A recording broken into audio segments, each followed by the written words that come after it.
Trading cricket, racing and football, you're listening to the Sports Trader Podcast, brought to you by thesportstrader.com. Good morning, welcome to the 100 Club. This week we're going to be focusing on trading mindset, one of the most important things I think you can have. So what I've got lined up for you later this afternoon is an interview with just a world-class sports trading psychologist. This guy is unbelievable. And you'll be able to see that interview, well, hear it at least. I don't think we don't need video. I'm going to record it this afternoon. But he's worked with athletes in 33 different sports. He's done a Winter Olympics. He's done the Rugby League World Cup. He's worked with hedge fund managers, the world's biggest banks, energy companies, and sports traders and bettors across the globe. He's helped shape the mindset of many world-class athletes and fund managers. And he's given them the winning mindset that they needed to get performing to their absolute best. So I'm going to get him to talk to us as sports traders to hopefully get us on the right track to being as successful as we can be. So I didn't know how to go about that. I was either going to just do it live like we did with Alan Thompson and Steve and let you guys just answer questions. But what I've decided to do, because I've got so many questions and they're sort of so specific, it's just going to take up so much time what I want to do, let alone having questions from 100 people in the 100 Club. So I've decided I'm just going to record it this afternoon, then I'll be able to edit it tonight. We as a group will be able to listen to it together tomorrow, and then any questions you've got arising from that, we can make a note of, and I'll get back in touch with him and hopefully have him on again to answer those questions. So I think that's going to be the best way. So what I'm going to do with you this morning for the next hour is I'm going to go through some of the stuff in my trading mindset book, and I'm going to find out from you guys what it is that you're struggling with, what the most issues are that you're having. And then we're going to collate some questions from that and see what we come up with, because we might end up with some good questions to ask him this afternoon. So what I'm going to do is I'm going to flick to this PDF mindset. I've just heard from Neil. He said he's available in a couple of minutes. So we'll just have a bit of a look at this. So you guys can see this trading mindset book, I presume now. Here he is. He's just come in. Welcome, Neil. Been waiting for you, mate, because I know you've been looking forward to this week. And I didn't want you to miss it. So we've just been chilling out. You've been doing some yoga and meditation, have you? Excellent. Well, you should have a nice clear mind for what we're going to do today.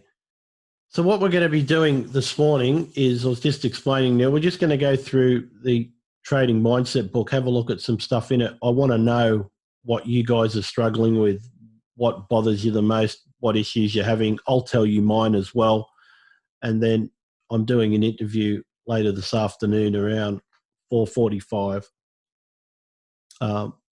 with a world-leading psychologist that's dealt with sports traders and the like. And we're going to hear that interview tomorrow and go through it and then see what you guys think of it. Have some questions from that, and we'll get back to him with the questions and get the answers. So this trading mindset book was basically written from what I've learned from this guy. Okay, so if you have got this book, you'll understand what I'm talking about and what, where I've got the ideas from. If you haven't, I highly recommend that you get it and have a read. It's the first sort of step to getting your head right for what we're going to be doing for a job, sports trading. A carpenter is only as good as his tools, and our tool is our brain. The only thing that's going to make us money is our brain. You can have the best computers and you can have the fastest internet and you can have 200 screens and all the information. But if you don't manage it correctly and you don't have the right mindset and your head's not in the right space, none of that's going to matter. Because when you have a couple of losses, you're going to go on tilt and play stupid bets and blow the lot. Stuff in this book I've seen repeated constantly by so many traders, and I've worked out over the last 10 years most of the issues that come up. And I would probably say anything that you write in the Zoom group chat today, I've heard before and will be covered in this book. So every issue that we have as sports traders is going to be in here. So we're just going to go through it. So some of the headings in the book is betting motivation. Obviously, we want to change your mindset, how to deal with losing trades, the mental approach to losing, running your business, taking your time, how to get started. One of the big ones we did on day one, which we can have a quick look at again today, was the reasons for failure. I think I can shortcut a lot of the reasons why people fail if I tell you what they are and say, this is why most sports traders fail, so don't do this. And rather than, like me, have to take 4 or 5 years to figure it out for yourself and lose a lot of money before you finally hit on what the problem is. We're going to be looking at risk averse versus risk seeking. We're also going to be looking at betting because you need the money. It's a massive difference for people in their mindset when they go from having a job and looking at sports betting as a part-time business. You know, they just have a bit of fun with it. They might bet on some evenings, on the weekends, Champions League through the week or whatever, a bit of football, weeknights, bet on the weekends, on the horses and stuff. And if they win or lose a bit of money, it doesn't really affect them financially and it doesn't really affect them mentally. When you go to becoming a full-time sports trader and suddenly you're reliant on making money and being right, the shift in mindset is huge, absolutely huge. And it's really difficult to overcome. So in fact, that's the first question that I'm going to write down for our guy this afternoon to explain that, because it's just really important. So let me just make a note of that one. Managing losses, we're going to be looking at that throughout the week. Not getting out. Attitude to money is another one. We're going to look at variance, setting some goals, and then taking the leap, which is what we were just saying, taking the leap from becoming part-time to full-time. Then looking at the contrarian betting strategy, and it's not only about the mind, and then a conclusion. So this week we're going to go through all of that. We'll just go through a little bit of it today for an hour or so, and then we'll have the interview this afternoon, and we'll really listen to that tomorrow, and hopefully that will answer a lot of our questions, and then we'll have the rest of the week to go through it all and put everything we need to put in place. So we're going to start with, you know, one of the things here I put in the book was, you know, Cheltenham man denies causing £20,000 shop damage and claims he was in a trance. This guy, he went into some form of trance before smashing up a bookmakers and all the betting machines, causing £20,000 worth of damage after he lost all his money on one of the machines. So what had happened, if you read the story, is this guy had gone into the shop and he'd done his conkers on the machines and he just flipped. He just went totally on tilt and smashed everything up. And this is something that I've seen common over the last 10 years. People go along okay, they're chipping away, they're making a bit of money. Then they do something stupid and have a bit of a loss. And if it's a big enough loss, it sends them on tilt. They just see red. Their only focus becomes getting that money back to get their mind back in balance. And so on the next race or the next event, they will bet way above what they normally do to try and chase that back. Now, sometimes they'll win that bet and they'll think, right, I've got it all back, I'm sweet, and they'll just carry on.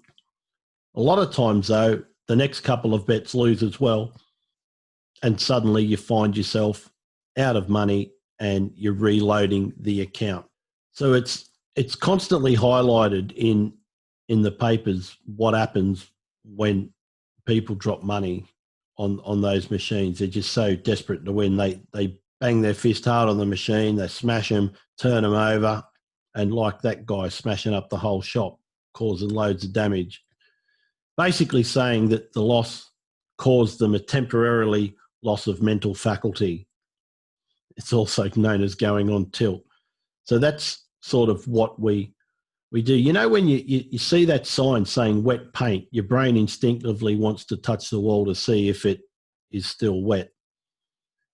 We keep doing the same sort of things. Our brain is chock full of instincts and conditioned responses to certain situation. We all know that when you're at the traffic lights, right, you see the green man, or being politically correct these days, a woman, the green person flashes. We just know instantly, don't we? We see the green and we walk. So what would happen to people if we just changed that round for a week and suddenly you had to walk on red and you had to stop on green? It would just cause carnage. And that's what happens to us in betting markets. Our minds are so conditioned to do certain things in a certain way that when something different happens in a market, we don't handle it well. So this week I'm going to teach you to not only change that, but it's going to be, as easy as changing gears in a car for you. So what we're going to do is we're going to change you from becoming a reactive trader. So there's going to be a section that we look at this week, responsive versus reactive. Okay, if you're a reactive trader, if you react to things, that's not good. So we want you just to be responsive. So it's like when something happens, you just respond to it. You don't react to it. There is a subtle difference, but it's really important. So what's required? Basically, we're going to retrain our brain. We're going to put in a process that you'll repeat until it's standard practice.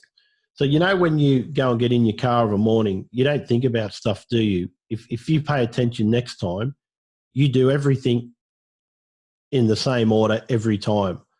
So for me, it's sit, key in the ignition, foot on the clutch, pull the seatbelt across, click it in, check the car's in neutral, start the car.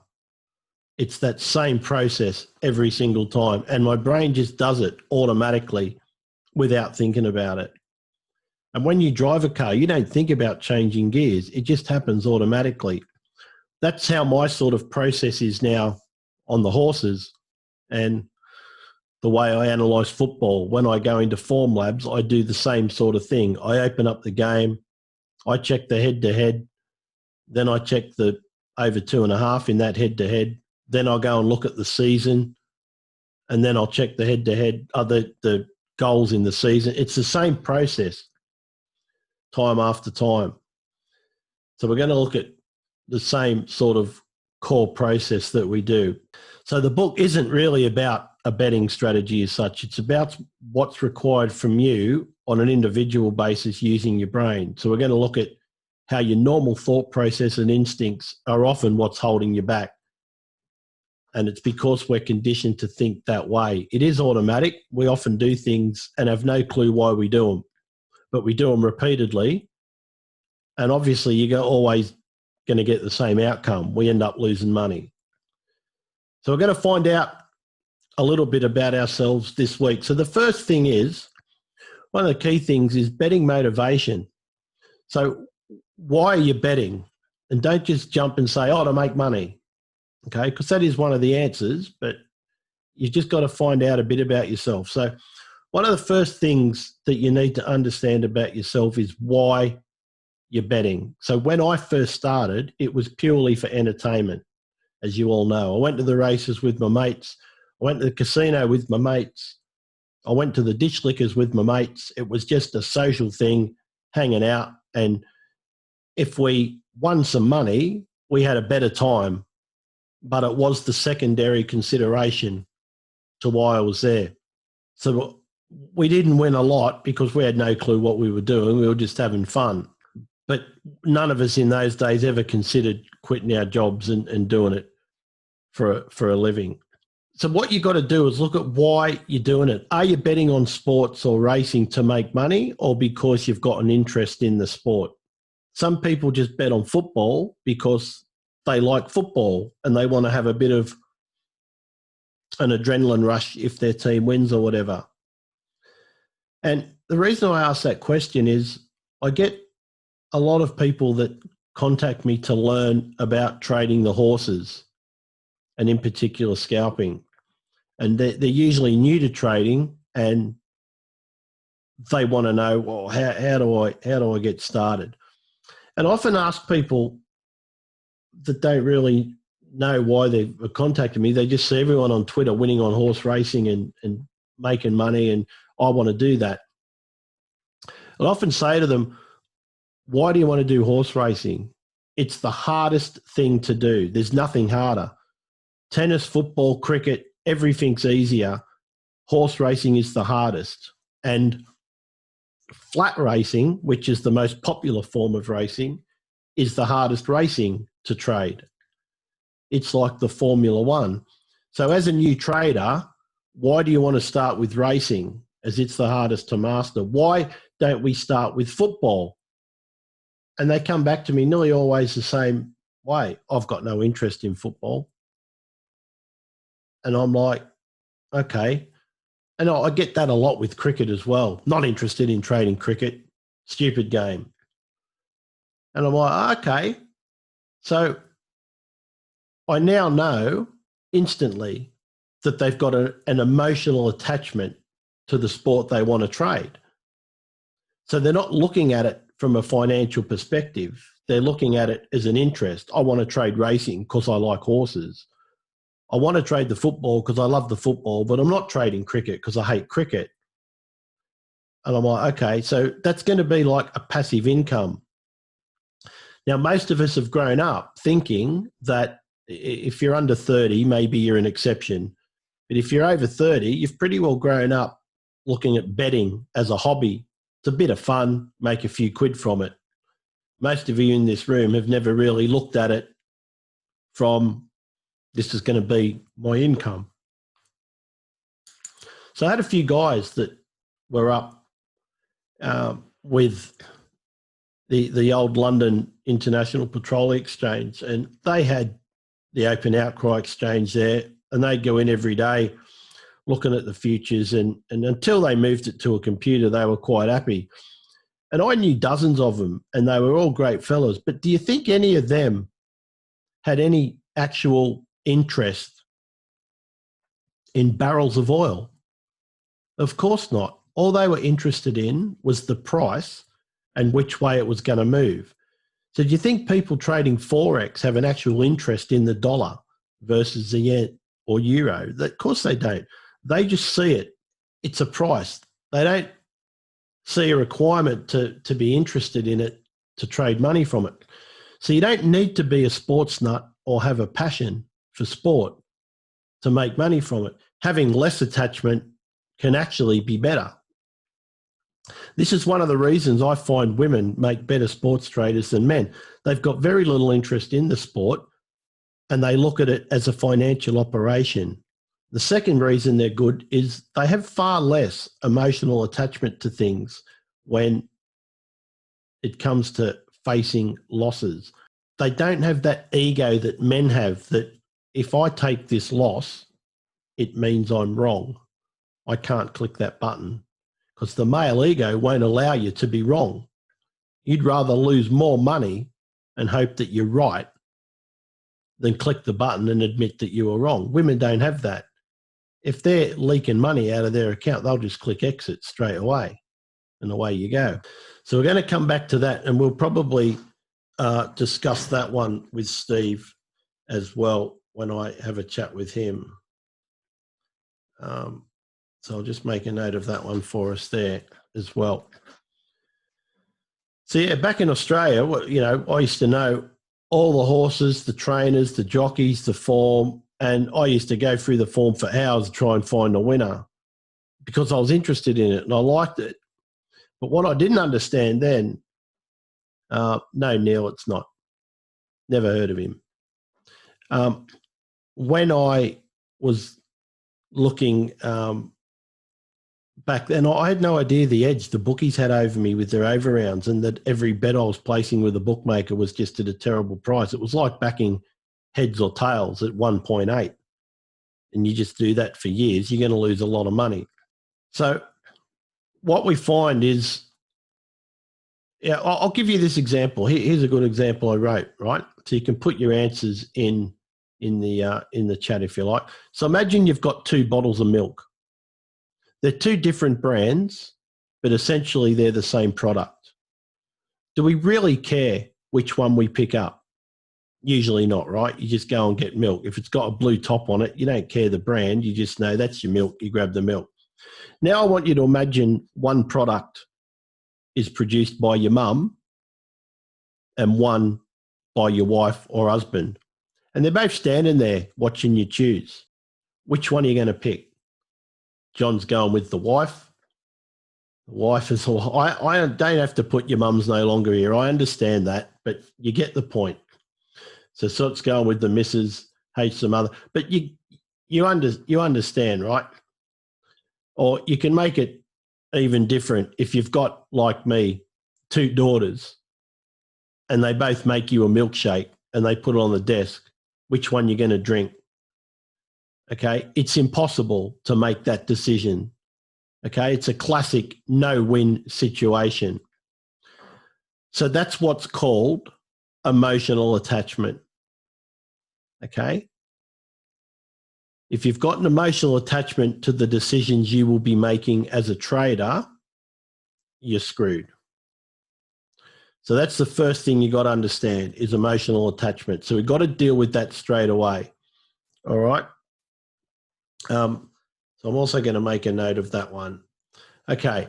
So for now, for me, as most of you know, racing is just a game of numbers. I don't care about the horse, the jockey, the trainer. I've got no attachment to who wins, unlike a lot of people that really love their racing and, they're attached to the winner of the race. They get devastated if, Enable got beat the other day and people were really upset. And I'm like, well, that's the emotional attachment. For me, it's just numbers on a screen now. The fact it's a horse is irrelevant. So when you're looking at pre-race, nothing's happening. The horse is just standing in his stall chewing his oats. The underlying market really doesn't matter. It can be coffee, sugar, oil, cocoa. It can be anything really. The Forex markets, you're just trading numbers on a screen. So having an emotional attachment is not relevant. It's certainly not helpful at all. So that's where you try and get away from being attached to the trades that you make, because they'll make you make different decisions to decisions you make when you don't have an attachment. So one of the first things to look at is, why do you want to become a full-time trader and do this for a living?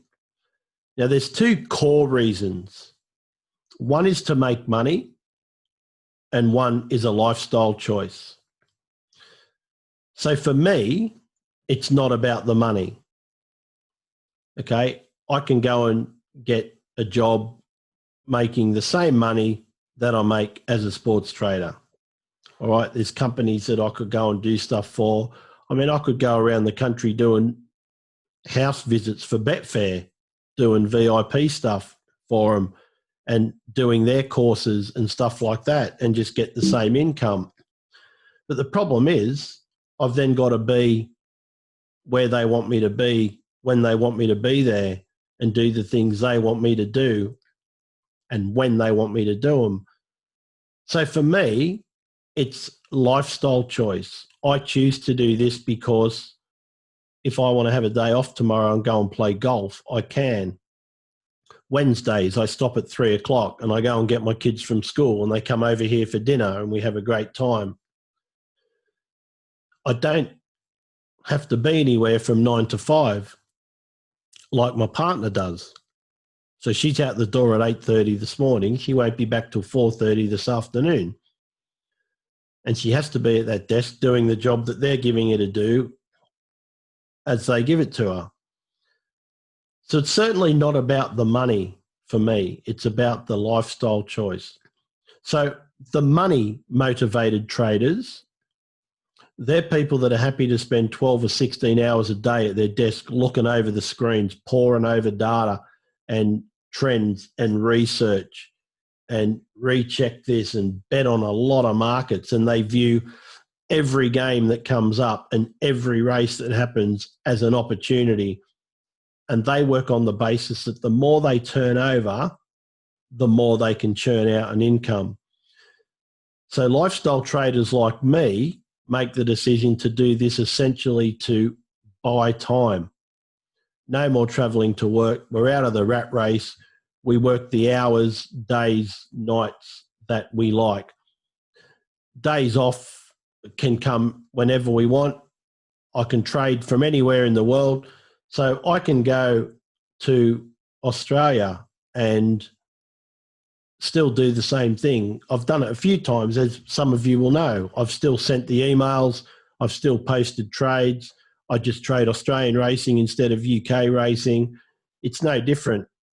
So I can go anywhere in the world. So the ability to not have to be at a desk, office or factory from 9 to 5 is a very powerful motivator and the reason most people want to do this job. So Neil's just asked how many hours a week would I say I work on average? I think none. I'd say none, because what I do is take now, for example, you, Neil, might say, I'm working now. I don't. I say right now, this second, I'm doing exactly what I want to do. So imagine if you had a day off, Neil, right? You've got a normal job and you've got a day off tomorrow and you can do anything you want to do tomorrow. That's not working, is it? That's a day off and you're doing what you want to do. That is what I do 7 days a week. So I effectively haven't had a job since 2008. What I'm doing now, there's nothing more that I'd rather be doing in the world. Not playing golf, not doing anything, than sitting in this office talking to a load of traders about trading and then doing some trading this afternoon and then doing an interview. It's nothing more I'd rather be doing. So it's basically today's a day off for me. I'm just sitting here doing what I want to do. Even when Sharon's off on the weekends on a Saturday, she's like, well, what do you want to do today? So, we can go for a drive here, we can go there, we can go. I want to go and sit in my office and trade because I absolutely love it. Well, Neil, I spend as much time doing it as I can get away with. So what happens is my week is she walks out of the house at 8:30. So I'm sitting at this desk at 8:35, 8:40 if I decide to have a shower first. And then I stop normally around 1 o'clock because my stomach says, man, we got to go and eat. So I stop at 1 and I go and eat. But what I do of the morning is just answer emails, do the Dish Liquor Derby, which is great laugh. And it's just like hanging out with my mates is doing the Dish Liquor Derby. And then I'll talk to people in the chat rooms, Web Central, just in there answering stuff. And then, a few emails. Might make a couple of calls to my mates, see what they're doing. Like a mate's contacted me today, for example. And he's just said that, I made a video on a horse called Involved a few weeks ago and it missed the start and it was pulling really, really hard for the first half of the race. And it just got beaten by a bee's dick. And I said, guys that back horses will want to watch that next time out. Well, it came out next time and won by 5 lengths. Well, he's just messaged me and said, oh, your mate Involved runs today at Windsor at 4:10. So I just love getting messages from people and talking to my mates. And he said another one, there's a horse at Windsor, 4:45, Old Friend, was 25-1 last night and now 4-1. Now, I just say to him, oh, thanks, mate, that's brilliant. But I really don't care about that. I don't care if a horse has gone from 25 to 4-1, because what that says is, okay, there's a lot of people betting a lot of money on that horse. But when I look at that race at 4:10 this afternoon, all I care about is, does it miss the start? Because if it misses the start by 2 lengths, I'm laying it. I don't care if it's come into even money. So they give me this information and it's great, and I have a back and forward with them, but they still think I'm interested in betting, and I'm not. I have no interest in betting or backing a horse. So, Neil, to answer your question, I've digressed. So I'll go through it. She leaves the house at 8:30. I'm sitting here at 8:35, and then I'll stop for half an hour for lunch, and then she finishes work at 4:30, gets home about 4:45. So I stop then and I go downstairs, chat with her a bit about her day, and then we work out what we're having for dinner. And then she says, right, I'm going to crack on with that. She'll go and get changed, have a shower, whatever, get into her comfy clothes, out of her work clothes, and do dinner. In that hour and a half, I come back up here and I will do the email for you guys and for the Sports Trader members, have a look at all the games that are on tomorrow, get the email done, punch that out, and then by 7 o'clock, that's me. Computer shut down, downstairs, have dinner, watch TV on the sofa. So if you see me in the Telegram rooms and stuff of a night, I'm just on my phone in the ad breaks, just answering any questions that come in the Telegram rooms and seeing if I can help anybody. But again, I'd rather be in Telegram talking to you guys than looking at websites on my phone and stuff, or watching adverts on TV. So it's what I love doing. It's like if you loved playing golf, every opportunity you get out and play golf. You know, I've got half an hour, I'm going to go and hit some balls. That's how I approach trading. So I'm super, super lucky that it's an absolute passion for me to do this. And if you send me an email or asking me a question, you're not annoying me, you're not taking up my time, you're not a distraction. It's what I love doing. So don't ever think, oh, I won't disturb him. So yeah, but still, Neil, it's just around like 8 hours. But if I've got something important to do, I do it. So if the kids had a school concert, you know, I'm never going to say, oh, I can't do that, I have to work. They'll never hear me say those words. I'll just go, yeah, absolutely, I'll be there. And I just go and do it because this is my fun. So I'll put my fun aside to go and do something for them, go to their concerts, which is great because it's made me a dad that has been at every single sports day they've ever had, every play they've ever been in, every concert they've ever done. And I think long term, that's super healthy for them. And, you know, they're not going to be kids that say, oh, my dad wasn't around very much, you know. And there's so many of them that the market traders that you're going to hear about tomorrow, they're working 16 hours a day on the markets, then they try and eat, go to bed, and their kids never see them. So I'm 100% a lifestyle trader. I am not motivated by money. Okay? And that was one of the things that came up about this 100 Club from the trolls. None of you guys have ever mentioned it, and I appreciate it. But I know that you're not stupid. I know that you know what you paid to come on this course. And if you add that up for 100 people, yeah, that's a lot of money.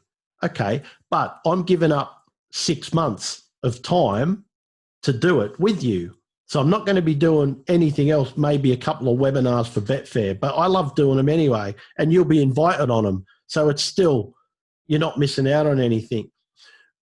But what these idiots don't understand is if you do the math on that, it only works out around £250 a day. Well, that's less than I make as a sports trader anyway. So I'm actually making less money doing 100 Club than I make as a sports trader. But the reason I did 100 Club was I didn't know if there'd be any sport. We were in lockdown and I'm like, well, what are we going to do? All these people want some help. So I'll do some education. And while there's no sport to bet on and there's not much happening, like there's hardly any cricket or anything, right? So we're going to use this 6 months to learn everything we can and give you all the tools so that next year, when the IPL comes back and all the T20s come back and all the one-dayers come back and the rugby league's back full-time and football's back full-time, you know, your League One, your League Two, all the stuff, you've got all the tools to do it. So I didn't do this 100 Club to make money. I did it because I want to do it. And, you know, I'd just love to say to those trolls, well, here's the last 12 months what I made and here's what I'm making off 100 Club. So am I really doing it for the money? And just stick it right up them. But I can't be bothered. It's a waste of time with them. But anyway, I think I've just proved that I'm a lifestyle trader. So you've got to ask yourself, why do you want to make this your thing? Is it because you're money motivated and think, if I become a sports trader, I'm going to make a lot of money? Or is it because I will make more money than I'm making now? Or is it that I just really hate my job and I've got to do something else, so I may as well have a crack at this? Maybe you were made redundant. There's a million reasons, but all I'm asking you to do is identify why you want to become a sports trader rather than have a well-paid job and do it part-time or that sort of thing. So for Neil, he thinks it's the most enjoyable way to make an income. So yeah, he's got, like me, various ways that we can make money, but we choose to do this one because for me, it gives me all that time with my kids and it's what I want to do.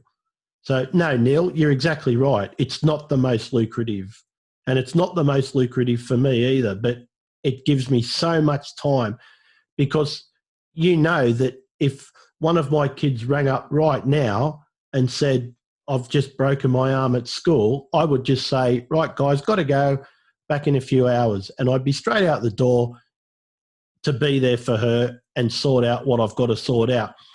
You can't do that if you're in a boardroom having a meeting with some big investors. And that's the difference for me. But, you know, when they're 18 and they're out and married and living their own lives and they don't need their dad as much, I might choose to do something else. I don't know. I'll cross that bridge when I get there. But that's what you've got to do. Identify why you want to do it, okay? So along with those two types of traders come two different styles. So are you going to be or want to be a trader that makes hundreds of trades a week and tries to make a small profit on around 8 out of 10 of them, like me? That's what I do. I make hundreds of trades a week, all small, trying to just chip away and build the profit up. Or are you going to be an opportunistic trader that only makes a few trades a week, but they're well researched, well planned and well executed and will probably have a higher stake value and therefore high return? Like my mate that does the horses that I've just spoken to you about. He will look over the racing post for about 4 hours. So from around 7 o'clock till 11 o'clock, he's got his nose in the paper and he's looking for a few good opportunities. He may not have a bet today, or he might have 3, or his first bet this week might come on Wednesday. But when he finds a good one, he has a crack at it. And he might make more money on that one trade than I make in a week, chipping away, trying to make 10, 20 pounds a day on a race on the races. Do you know what I mean? So what I mean by that is, do you want to make £5 to £10 a race on the afternoon and evening racing and make, 500 to £1,000 a week? Or do you want to trade cricket or football and make, say, 3 trades a week for 250 quid at a time? The second option leaves you a lot of free time. So I've put a screenshot in here where you look at the horse racing, and we've done sort of 23 markets there, spent the whole day doing it and made like $1,600. But over here, we've only done 4 cricket games, probably just one a day, and we've made 822. And then we've made 980 off football. So that's sort of the same outcome. So one of them's quite intensive. You're just chipping away, making 15 quid, 57, 17, 31, 100, 16, or over here making 400, 100, 106, 176. So it's sort of different approaches. Because I just love it so much, I just end up doing both. What I'll do is I'll trade a cricket game, and while I'm watching that on one screen, I'll just trade a few races on the other. I just maximise my opportunities. So the good thing about being the first type of trader is with a lot of low impact trades, making £10 a race with a couple of races thrown in, you barely notice the losses. They're just a small speed bump. You carry on.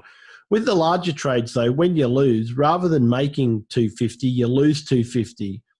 And then it makes a more significant impact on your bankroll and therefore your mental well-being, which is another reason why I've become the first type.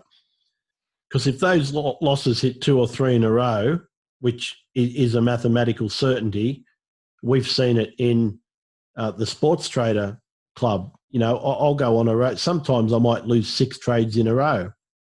And you think, oh, where's the next winner coming from? But we've also won 10 in a row some weeks as well. So it's all swings and roundabouts. But it's mathematically certain that you're going to lose 3 in a row. It can cause a bit of anxiety. So I prefer to just keep my losses small and my wins small, and then my mental state just stays stable. I don't worry about it. So as any of you that know me understand, I'm sitting at my desk a lot and I churn out a lot of the smaller types of trades because I'm often picked on again by the trolls. Oh, if you're so good at this, why are you only doing tenors? Why aren't you doing it for 100 quid or 1,000 quid? Because you seem to win so often. And I'm like, well, there's 2 answers to that, but I can't really be bothered telling them. But I'll tell you, one of the reasons is the market won't take that much. Imagine if there's 20 of us this afternoon on the races and we're all trying to lay $1,000 in running, usually on the same horses. You're not going to be able to do it. The money won't get matched. You'll get caught so often, which is why I sometimes get caught on Australian racing. I put the lay in and then I go to do my back bet and we're not getting matched. And we've seen that a bit since lockdowns eased and racing's come back. We used to put lays in and then put our back bet in. The horse would fly out. We'd get matched. It's taking so much longer at the moment to match our bets getting out. And sometimes those horses in that extra 5 or 6 seconds are getting a second wind and coming back and causing us a lot of anxiety. So the markets have definitely changed. But the other thing is that I'll never tell the trolls is it affects me mentally. I can deal with any loss under 200 quid without even batting an eyelid. I just move on. It's insignificant. Once I get over 200 quid and maybe up to 500, has a massive mental effect on me. I think, oh my God, I've just lost 500. What could I have done for my daughters with that money? That's a new computer. And I'm like, oh, and it just affects me. Yet anything under 200 has zero impact because I know if I just do my next 2 or 3 trades correctly, that money's coming back. Say I lose 100 quid on a horse race, right? And you see me sometimes I put up screenshots of 30 or 40 pound on a race. Well, if I just go and do 3 30-pound races, I'm now only down a tenner. It's insignificant. So it's just mental for me. So the thought of betting $3,000 on a goal in the first half of Arsenal versus Chelsea and winning and that being a month's pay, it just frightens the hell out of me. What if it lost? Now I'm in a hole for $3,000. How am I going to dig myself out of that? It's far too much stress for me. So I prefer to be a smaller better, but a higher turnover. So if I'm going to have a loss, I like to know that if I trade the next couple of races following my normal process, then I'm going to be fine. So another reason that's critical to understand is what's driving you. What's the motivation to you doing this? Why you're doing it? So there are intrinsic motivations and extrinsic motivations. So the first one's simply internal and the second one's external. So an intrinsic motivation comes from inside you and would be things like a set goal. I want to make £2,500 a month, and you get a great sense of pride that you did that all by yourself. An extrinsic motivation is a bit more dangerous. That's where you want to prove something to somebody else. You want praise from others that, well done. You want the reaction. Why a lot of people post screenshots on Twitter. I do it to try and get them to go and buy an ebook. Mine's not about self-praise and people saying to me, well done, because as you've seen, I've posted probably close to 5,000 screenshots of winning 20 quid. Why does he keep doing that? Well, hopefully someone new on Twitter has seen it and says, I'd like to do that. I'll go and buy that ebook. Thanks very much. But why are a lot of people doing it? They want the praise from others saying, well done. They're driven by money or buying the flash car, the boat, or other material possessions. They want the life. And that's the danger. If people think that they can make absolute fortunes being a sports trader, and you see the movies in Las Vegas and stuff of professional punters and these professional poker players, and they've got all the flash cars and the jewelry. And you remember when Khan Berry posted that picture of himself up in a swimming pool, like he's trading by the pool? That's the total opposite of the image that I want to portray to you. So you'll never see me sitting in a swimming pool or standing next to a flash car or saying, guys, buy my ebook and this can all be yours. Look at the house behind me, that I've gone and hired for 200 quid for the photo shoot, and the Ferrari that I've hired for 500 quid for an hour to take a photo of and pretend it's mine. No, it's none of that.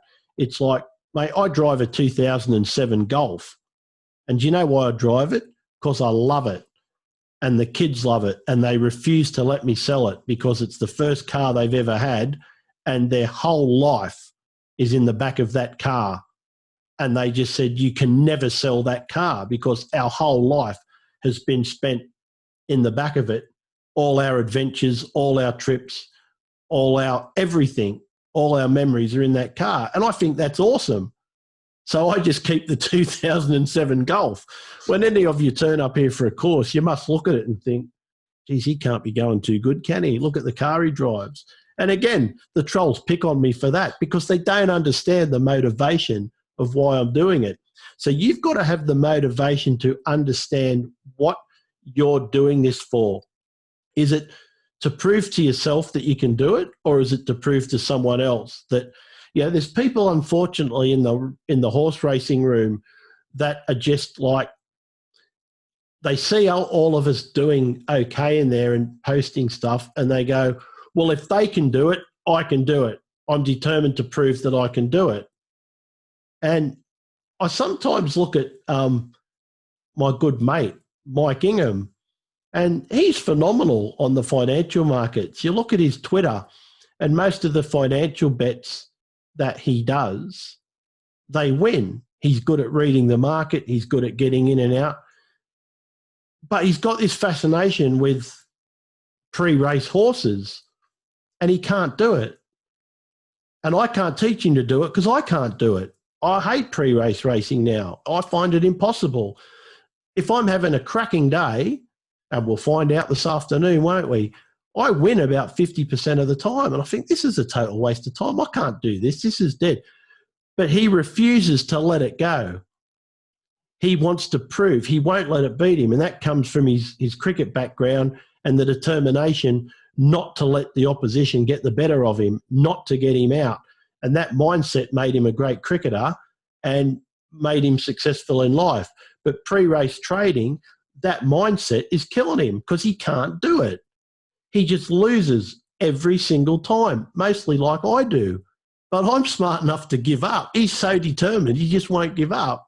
You watch his Twitter feed, he gets so cross with himself. It's hilarious. He's only losing peanuts. Mike's fine. It's not about the money. He's determined to do it. And we've spoke about it, but he's just going to keep going. He won't let it get the better of him. And good luck to him. But me, I'm like, I can't do this. I'm going to go and do something else. So during the writing of this book, I came across a forum post on the BetAngel forum. A new trader had written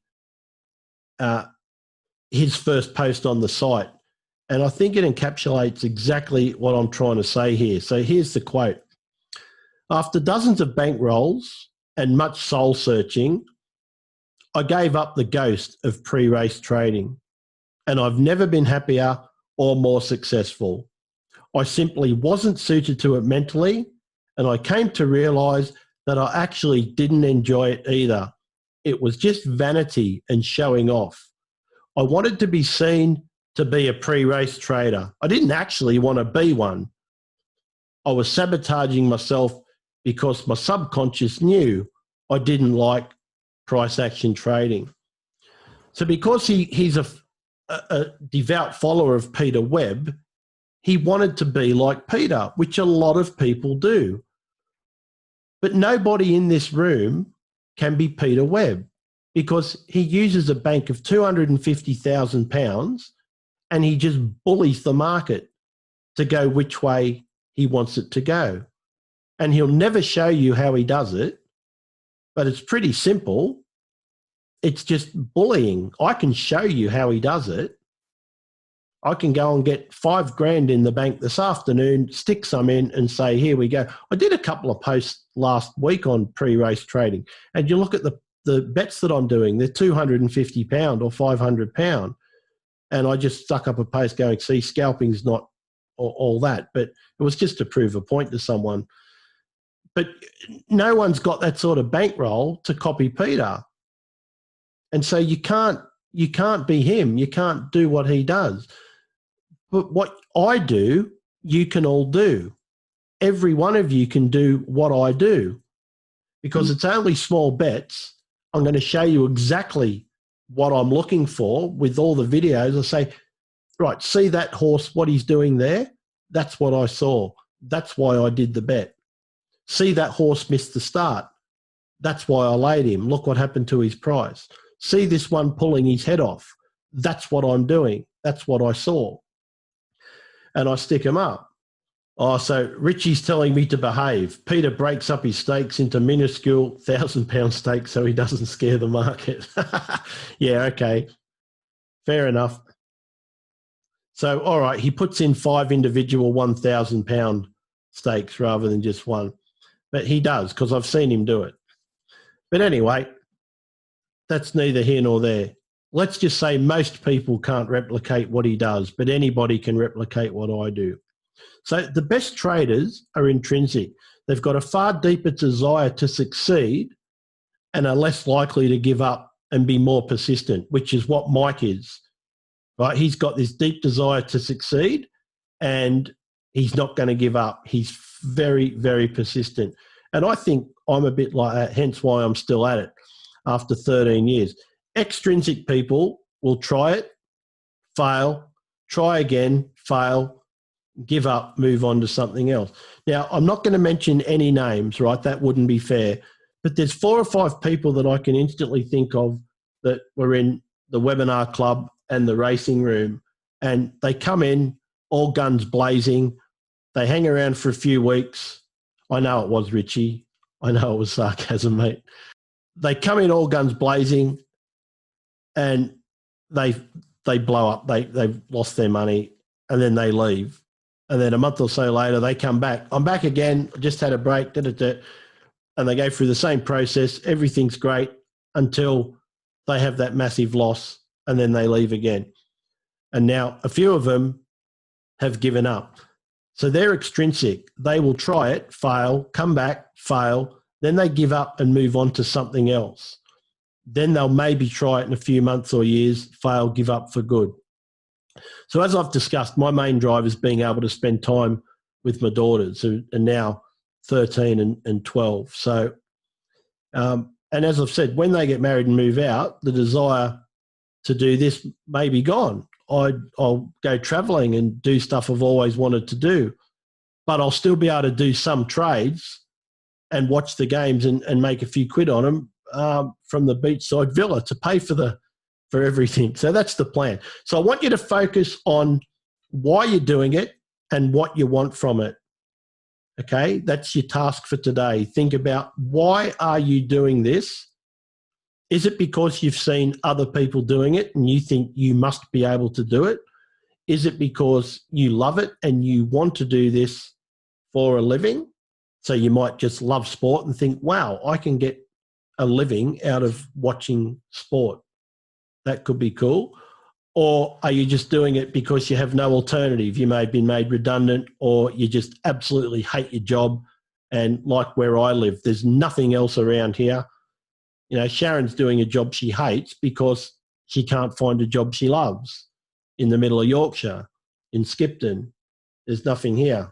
So James has said, I made a PowerPoint based on what you're talking about. He reads it every day before he starts trading. Okay, cool, James. Well, maybe one day you'd be happy to share that with our group. We could look at doing that one morning. I'd love to get some of your stories. I'm certain the guys would love to see, you know, what you do for motivation to get your head in the right spot, because we're going to do different things. I love the Dish Liquor Derby. Doing that for an hour and having a laugh and fun with my mates, it puts me in such a great mood for the day. I'm like, yeah, that was fun. And then I go and get a quick snack, cup of tea, and I'm always in a great mood. I was angry before this morning's Dish Liquor Derby because I just found out that City had been let off and they're going to be in the Champions League, and I just think that's wrong. And I was in a really bad mood, and that's a bad time to trade. You don't want to be trading when you're in a bad space. But an hour of Dish Liquor Derby with my mates, with you guys, it puts me in such a good mood. The money's irrelevant. Some days I win money. I made a tenner today. I'm happy. Last week I might have lost 20 quid one day. That's irrelevant. It's an hour of great fun with my mates, and it sets me up for the day. Oh, there's Skipton Building Society, Sav. Mate, she's written to them 3 times. They don't even reply. They're so rude. They don't even acknowledge that she submitted her CV and say, oh, thanks very much. You know, if there's anything comes up, we'll be in touch. 3 times she's written to them and they don't even reply. Well, if you work there, mate, find out why the bastards don't reply to anyone that applies for a job with them. Our next door neighbour works at SBS as well. But, yeah, we can't get an answer from him, mate. So I'll if you've got a position of authority there, drop me an email and I'll get her to send you her CV. See if you can. She's so intelligent, mate. She's a brilliant girl. And these idiots have got her opening mail in the mail room because she's, you know, that's the only job that's around here. So anyway, I'm trying to get her to quit and come and work for me, but I don't think she wants to have me as a boss. That's why I said to you a few weeks ago, I was looking for some people and I'm trying to get her to do it, but I don't know if she'd like hanging around with me for 24 hours a day. Let's move on. We can discuss that later, Sav. So we're going to look at changing your mindset over the next week or so, okay? The first change that I had to make was to understand that as I was now a full-time trader, this is now a business and no longer a hobby. It took me a long time to wake up to. And the guy I'm going to speak to this afternoon, I started in 2008. And in 2011, I read his book. And this is what changed me. So this is what we're going to discuss in the interview and what I'll discuss with you tomorrow. So when most of us place our first bets, you know, it's all a bit of fun. As I said earlier, we got some bets, few win, few lose, drop a few quid, go home, had a great day or night out. But when it becomes your income, it's a whole different kettle of fish. So bookies try and make it a bit of fun. They don't want you to take your betting with them seriously. Why not? Obviously, you might win. And that's the last thing they want. And now they don't even bother. They just bar you. If you win with a bookie, we just go from there. So the very last thing a bookmaker wants is an educated punter, one that knows what they're doing, why they're doing it, and making smart decisions. It's the kryptonite. So, yeah, you'll get banned. So we're going to go through for the rest of the week how to deal with losing trades. We're not going to sort of go through that too much today, but there's a good story there that I want to tell you that the mother of my kids sort of showed me. So we'll look at that one tomorrow. So once you can fully accept that you're running a business and you can start to, well, I can't really sort of move on to this before I do the other. So I'll go back and we'll do the other. So what have you got a question there, Neil? No, you good? No? Okay. So I'll go through this story with you and then that'll be 1 o'clock. So we'll leave it there for this morning because then I've got to go and eat. I've got to start this webinar on the racing this afternoon. So I'm going to go through and tell you this story. All right. It happened when I was living up in Scotland. So when I was back in, I don't know, must have been 2009, 2010. So I used to come downstairs after a day's trading and the missus would ask, how'd you go today? And the answer was usually the same. Oh, I was all right. You know, it'll be the same as it is this afternoon. It's like, yeah, I traded 20 races. I won 18, had 2 losses.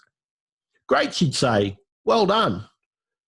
And I'd go into this long spiel about why the 2 races I lost went bad, what should have, would have, or could have happened. And eventually she'd had enough of it. This went on every day and she set me straight. She said, every day you come down here and you say you won 17 or 18 out of 20, you made your 3% on the bank, and then you just moan about the 2 races that went wrong. She said, I don't care about why or how it happened. Just tell me the outcome. I said, all right. I won 18 from 20 and made 200 quid. Perfect, she say. Sit down and have your dinner. I'd start on again about the 2 losing races and that's all I was focused on. She eventually, stop, she'd say. You're looking at this all wrong. This is no different to the job you used to have in Sydney when you look at it. And I'm like, what are you talking about? Because I used to be a courier in Sydney. Right? I used to deliver parcels. Loved it. Until this job, greatest job I ever had.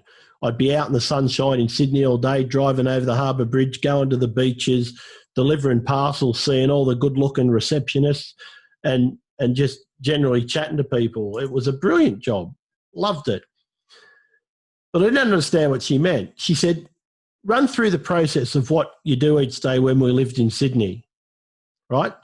So I said, all right, I used to get up, eat, drive you to work, make 10 or so deliveries, stop for lunch, do 10 more deliveries, get fuel for the next day, do a few more deliveries, pick you up and come home for dinner.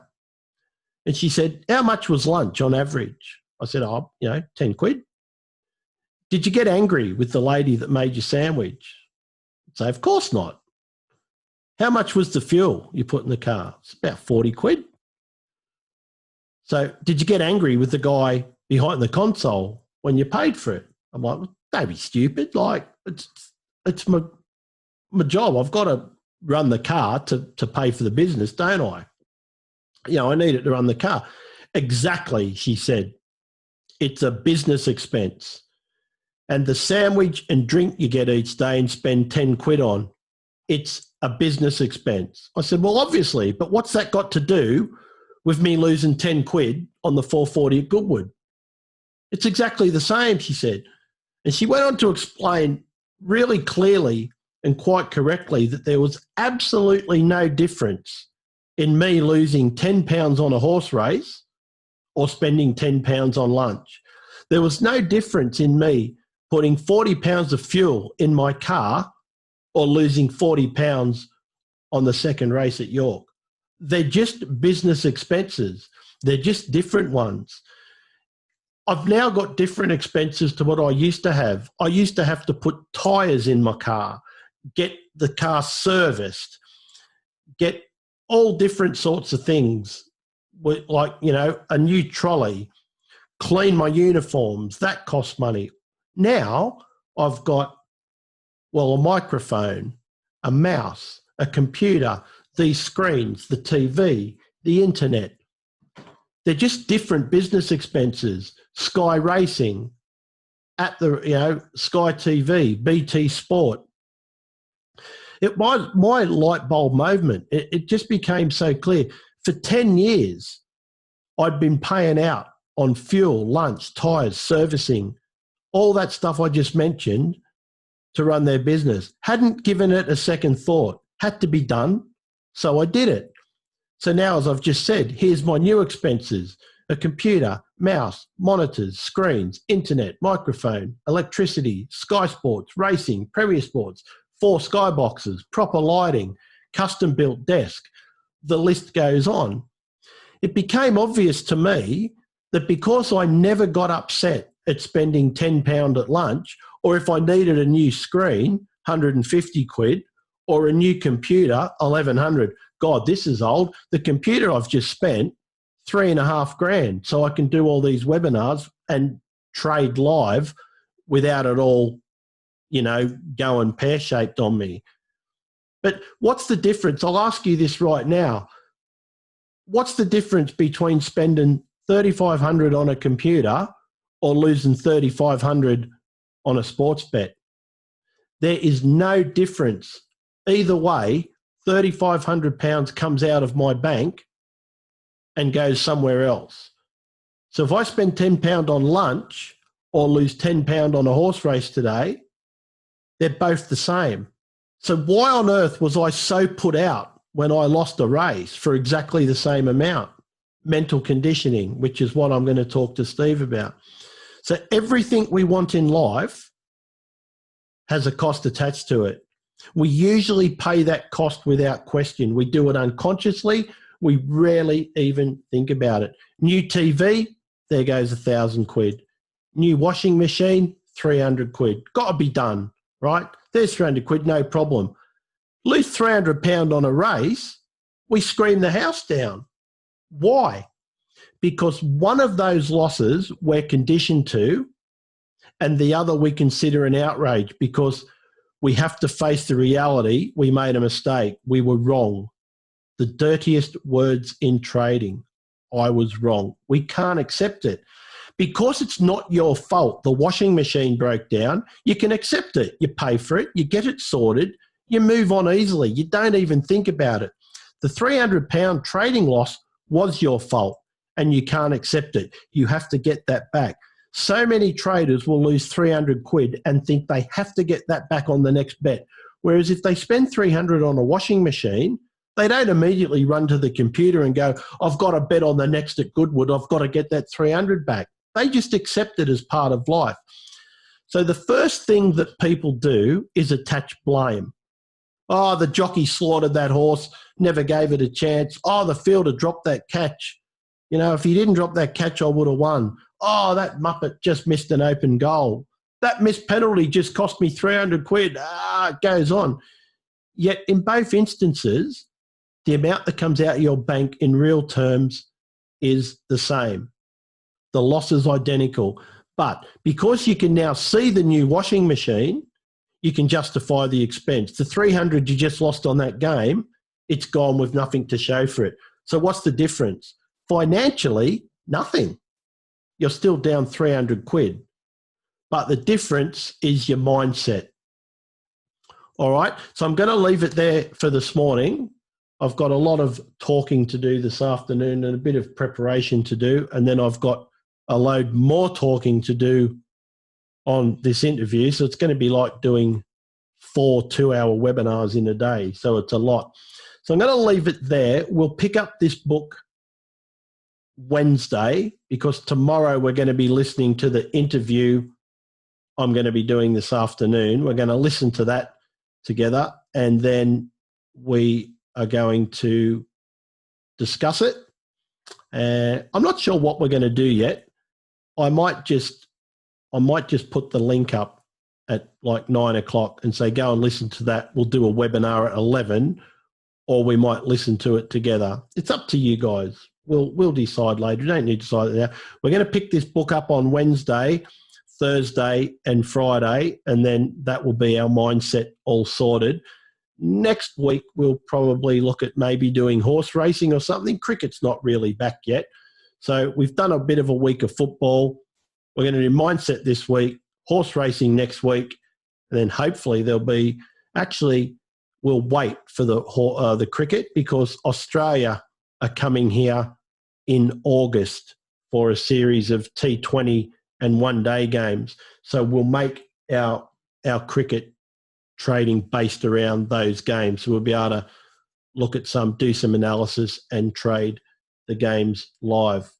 All right, so the horses this afternoon will be 2 o'clock. So I'm probably going to do them from 2 till 4.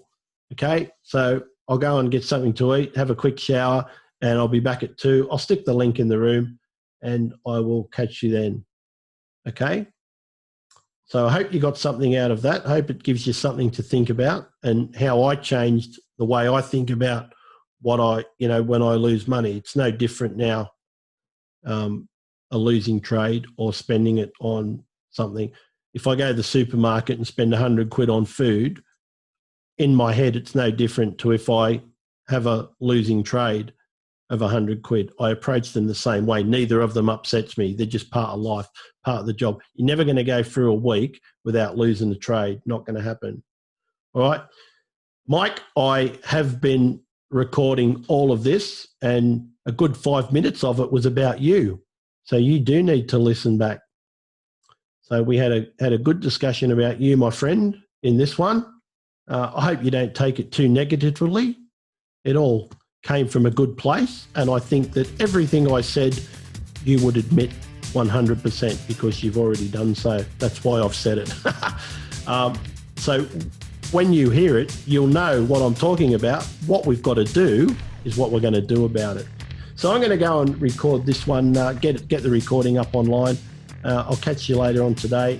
Have a good afternoon and I'll talk to you tomorrow. Thanks guys. Bye for now.